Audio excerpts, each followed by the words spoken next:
Assalamualaikum warahmatullahi wabarakatuh. Di sini saya akan menjelaskan tentang penerapan ekonomi fungsi nonlinier. Saya Ines Sukandarwati, NIM 17080560052 dari PM5C. Yang pertama, keuntungan, kerugian, dan pulang pokok. Analisis pulang pokok atau break-even yaitu suatu konsep yang digunakan untuk menganalisis jumlah minimum produk yang harus dihasilkan atau terjual agar perusahaan tidak mengalami kerugian. Keadaan pulang pokok terjadi apabila R sama dengan C. Perusahaan tidak memperoleh keuntungan, tetapi tidak pula menderita kerugian. Secara grafik, hal ini ditunjukkan oleh perpotongan antara kurva R dan C. Ini adalah grafiknya. Untuk penjelasannya, tingkat produksi Q1 dan Q4 mencerminkan keadaan pulang pokok. Karena penerimaan total sama dengan pengeluaran biaya total. R sama dengan C. Area di sebelah kiri Q1 dan di sebelah kanan Q4 mencerminkan keadaan rugi karena penerimaan total lebih kecil daripada pengeluaran total atau R kurang dari C. Sedangkan area di antara Q1 dan Q4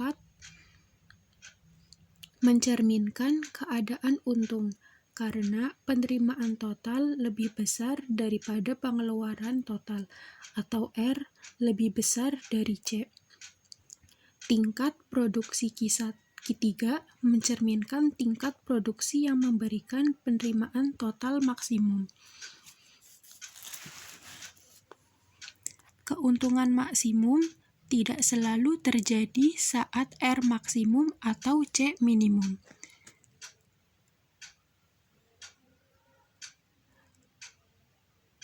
Dalam gambar tersebut, R mencapai maksimum pada Q3, sedangkan jarak positif terlebar antara R dan C terjadi pada saat Q2. Ini berarti keuntungan maksimum tidak selalu terjadi pada saat R maksimum atau C minimum. Dengan kata lain, R maksimum atau C minimum tidak selalu menghasilkan keuntungan maksimum. Ini adalah penjelasan dari grafik tadi. Untuk contoh soal, penerimaan total yang diperoleh sebuah perusahaan ditunjukkan oleh persamaan R sama dengan negatif 0,1 Q² ditambah 20 Q, sedangkan biaya total yang dikeluarkan C sama dengan 0,25 Q⁻³ dikurangi 3 Q² ditambah 7 Q ditambah 20. Hitunglah profit perusahaan ini jika dihasilkan dan terjual barang sebanyak 10 dan 20 unit. Untuk penyelesaiannya, profit sama dengan R min C sama dengan negatif 0,1 Q² ditambah 20 Q dikurangi 0,25 Q⁻³ ditambah 3 Q² dikurangi 7 Q dikurangi 20. Kemudian diperoleh persamaan profitnya sama dengan negatif 0,25 Q⁻³ ditambah 2,9 Q⁻² ditambah 13 Q dikurangi 20. Untuk Q sama dengan 10, kita masukkan ke dalam persamaan, diperoleh negatif 250 ditambah 290 ditambah 130 dikurangi 20. Diperoleh 150. Karena positif, maka merupakan keuntungan. Kemudian kita masukkan untuk Q sama dengan 20 ke persamaan profitnya.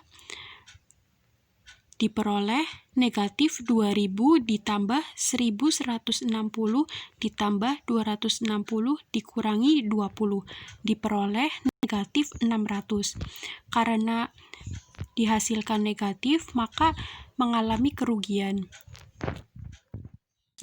Jadi untuk keuntungannya adalah 150 dan kerugiannya adalah negatif 600. Sekian yang dapat saya sampaikan, kurang lebihnya mohon maaf. Wassalamualaikum warahmatullahi wabarakatuh.